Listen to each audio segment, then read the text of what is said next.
and issues that they're dealing with psychologically from arriving from conflict zones. Women's experience, the role of women and the types of challenges they face in the environments that they're coming from, and where does that fit into the new dynamics of living in the United States. And public and social behaviors, what is different about being an American than it was as just being a Somali in Somalia.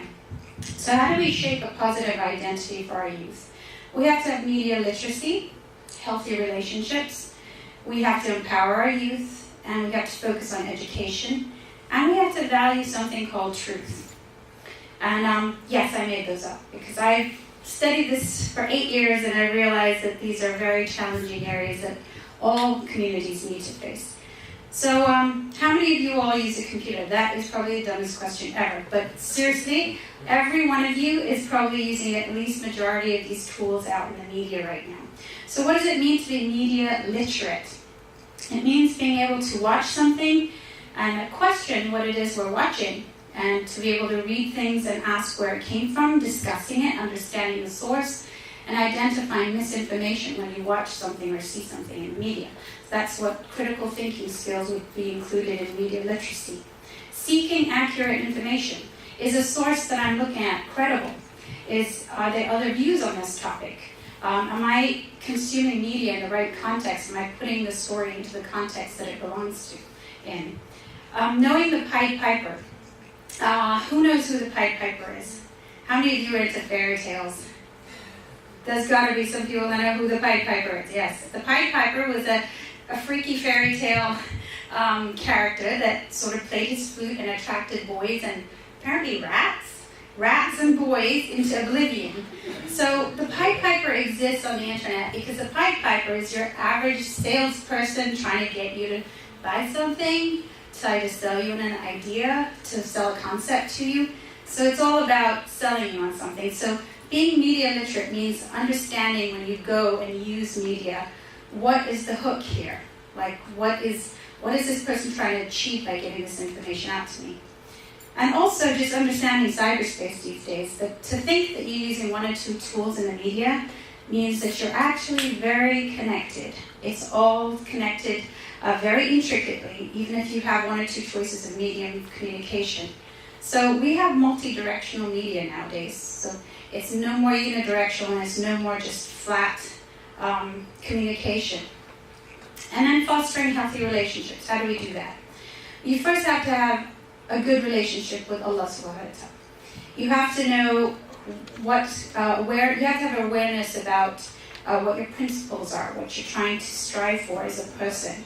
You have to know yourself as well. You have to know what your goals are, what you're trying to achieve in your life. You have to have good relationships with your teachers and advisors and community members, your immediate neighbors, people that belong to neighboring communities even. Mentors. This doesn't have to be somebody that you know. It could be somebody that's it could be a public figure that you respect or you've gotten to know who kind of reminds you about keeping on track with your goals. Family, having good relationship with your family, keeping the communication lines open. Parents with your children, children with your parents. At work, where do we learn to handle problem solving and conflict? We learn that at work mostly. You have to get that paycheck. You have to learn to get along with everybody. That's a really good way to do it. And peers, choosing your friends wisely. I have 4 kids, and I remember when I was sending them off to school, I said, guys, don't make friends with people just because they're quote-unquote Muslim. Make friends with people who have similar values as you, because that is what's going to keep you on track. It may be somebody that doesn't look anything like you, doesn't worship the same thing as you, doesn't believe in the same thing as you, but their values are the same essentially. And so that helps you from straying, is when you hang out with people who have positive values and influence you in a positive way. Empowering oneself involves knowing who you are, and once you've figured out what your triggers are, what makes you happy, what your strengths and weaknesses are, committing to self-improvement. Like committing yourself to saying, I'm going to strive to be a better person. And so the change begins with you, and it emanates outside like a ripple. And then embracing your uniqueness. A lot of us get ashamed of our culture or feel conscious of certain things that make us different. Well, maybe it's time for you to realize that it's actually an asset to have a different point of view. It's actually a good thing to have different perspectives on things. and channel these energies positively so that you can help other generations and other people to know how to handle themselves in challenging situations. Education. Education doesn't just mean going out, like Jamaat said, and just getting a bunch of letters. It's easy to do that, actually. But it's actually going beyond just literacy to refining your mind. And that includes an Islamic education. Being well-versed in the actual teachings of the Quran doesn't mean just literal readings, but to actually read it in context, to understand how it came down, why it came down, why these verses came down, the wisdom behind them, and to use stories and parables in the Quran of the Prophet subhanahu wa ta'ala and other messengers to actually find the timeless values within that, so that you can understand when you read other things that sort of have a literalist interpretation, that it's incorrect. Getting an academic education, that's why a lot of your parents came here, to give you that opportunity for a better life, and engaging in that helps to create problem-solving skills that will help you down the road. Traveling, if you are able to, it's a good idea to kind of get a wider worldview, to change your worldview by going and seeing how other people live in different parts of the world. And using online resources as well as books. I know books are available online as well, but it's very nice to be able to look back at the world in terms of its history through old readings and old books. So I think these are very key things that you can use in education. And finally, what is truth? I mean, you try to find identity through truth. The truth can be something different to every one of us in this room. But what we have to do if we're going to deal with conflict and we're going to try to form our identity is ask ourselves, how do we arrive at the truth? Like, what is a perception versus a reality? A reality could be something empirical, tangible, factual, statistical, and what is my perception of that? And once you establish that, you accept the truth, accepting it for what it is, like cognitively understanding that this is what it is, rather than emotionally being in denial. And then from that comes the final thing, is acting according to the truth. And this is how, when you're faced with choices in life, you try to pick the best one based on justice and not on your biases. So that's not everything that you could possibly know about conflict, and especially in dealing with it, using the right tools. But if you guys want to, further explore this or chat with me about different ways that you can get help or help the rest of the community, and feel free to contact me whenever you want. Thanks. Thank you so much, Sarah. Next we have Mohammed Haid, who will be talking about entrepreneurship. He attended the University of Missouri and obtained a business administration and healthcare management degree.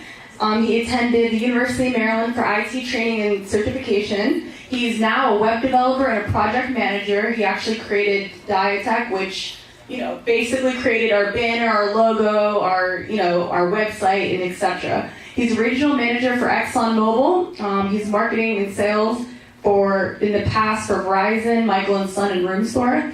And he is the marketing director for the American School of IT. So please give a warm welcome to Mohammed Haid. Assalamu alaikum. Wa alaikum assalam wa rahmatullah. First of all, I'm very happy to see everyone that showed up for this event that's actually for us, for the young people in this area. Many of you, I'm not from this area. I came here about 2008, and one of the things that I have noticed in this area is there is no network among young people and young professionals in this area. And that's one of the things I think we need to change to grow as a community, because we can't have one person shine. We gotta shine as a community. So there's a couple of things that I want to talk about that I hold dear to my heart. And basically what it is, in order to have my business, to help other businesses, like you said, like, DiaWeb. When I heard about the project, with Youngsom, I wanted to do everything, whether it was their logo, whether it's their website, social media, anything that I can help out in order to make us look professional, to be out there, and something that young people can like and be like, oh, that's cool. I wonder who did that. And if anybody needs something like that, hey, I'm here to do it for you. So one of the things that I want to talk about is entrepreneurship, and I'm going to go ahead and hit on 5 things. Not a lot because I'm really short on time. And the 5 things I'm going to talk about is being consistent, being able to handle mistakes, loving what you do, and basically how to handle criticism from customers that may not like what you do, but at the same time they're telling you what you're doing wrong, so you can go ahead and correct it. And networking. The first point is going to be being consistent. If you do something consistently every morning, regardless of what it is, some way, somehow, you're going to find a way that you're going to find something that was wrong. There was many times I was designing things, I would stay up late at night trying to find the right code to make this website come out right on Chrome, whether it's Safari, whether it's Microsoft Explorer, whatever it is. It took me many times, but being consistent, I became good at it to where now I can design you any type of website that you want, and it will look very professional. So you got to be consistent whatever you do. So that's the first point that I want to make. The second thing that I want to talk about is being able to make mistakes, because if you don't make mistakes, you're not going to be perfect at what you do. So you got to be able to make mistakes, go back, and then before you know it, you're still going to be making mistakes, but at the same time, you're going to be making less of it. McDonald's makes mistakes, Boeing makes mistakes, the federal government makes mistakes, the president makes mistakes. So guess what? We're all human beings. Adam and Eve made a mistake. God told them don't eat from that tree, and they still made a mistake. So we're all human beings. So hey, you have to be able to make a mistake and learn from it and keep it moving. The third thing that I want to talk about is loving what you do. I love IT. Just let me put it that way to you. I can stay 24 hours if I could and do it. I don't get tired of it. So whatever you do, don't look for it to make money. Look for it to, because you're passionate about it. If you're passionate about it, the money will come. It's not, because if people did things because for money, guess what? Before you know, you're going to burn out. But if you love what you do, the money will come no matter what. So you have to be able to love what you do. The fourth thing that I want to talk about is being able to, about unhappy customers, feedback. I don't care if you are selling ice cream, selling $1 billion idea, whatever it is. If you're not getting the right feedback from people, whether it's good or bad, guess what?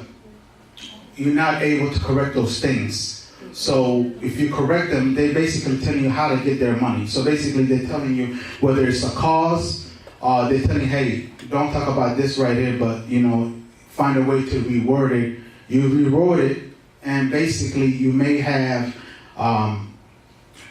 people that actually will be more accessible to what you're talking about or what you're selling. So you have to be able to take feedback and don't take things personal. McDonald's, they become $1 billion company because, people were telling them, hey, this person, didn't like their hamburger. They're going to be like, okay, oh well, all right, thank you. We're going to change something, and tomorrow we're going to sell the same thing but a little bit better, and they're going to make their $1 billion. The last thing that I'm going to talk about is network. I think, like I said in the beginning of my speech, one of the things that we lack is networking in this area. we need to network.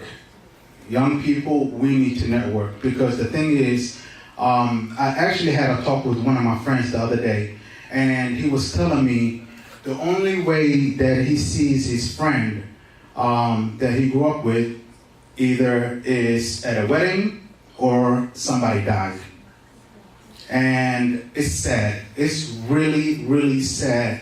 That's the only way that we get to see each other. And the thing is, everybody has lives, we understand that, but you can make an hour, 2 hours, a month, or a week, or whatever it is, and give back to the community. Know what's going on. Don't just hear about it and say, oh, so-and-so, this what happened, or so-and-so, this what happened to her. You gotta do something, you gotta stay in touch, you gotta be able to work together, so that way we can accomplish things and we can do things here and back home. We are in the nation's capital, and we are not taking advantage of the resources that's available to us. We are really not. There is a lot of money running around here, and we are worrying about little small things when we can get big things done, and we can do things for our home. So, yes, this is our home, but at the same time, we have another home that needs to be built up. I don't know if you guys know this, but 70% of our population, Somali population, is young people. These older people that you guys see here are gonna die soon. No, seriously, it's reality. Let's be honest. No, let's be realistic. No. I'm not.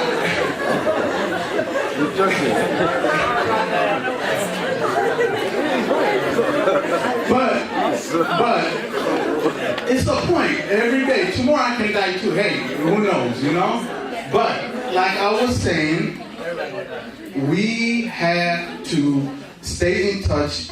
And what I mean stay in touch is, I'm not talking about your cousin. I'm not talking about that friend that was 2 houses down.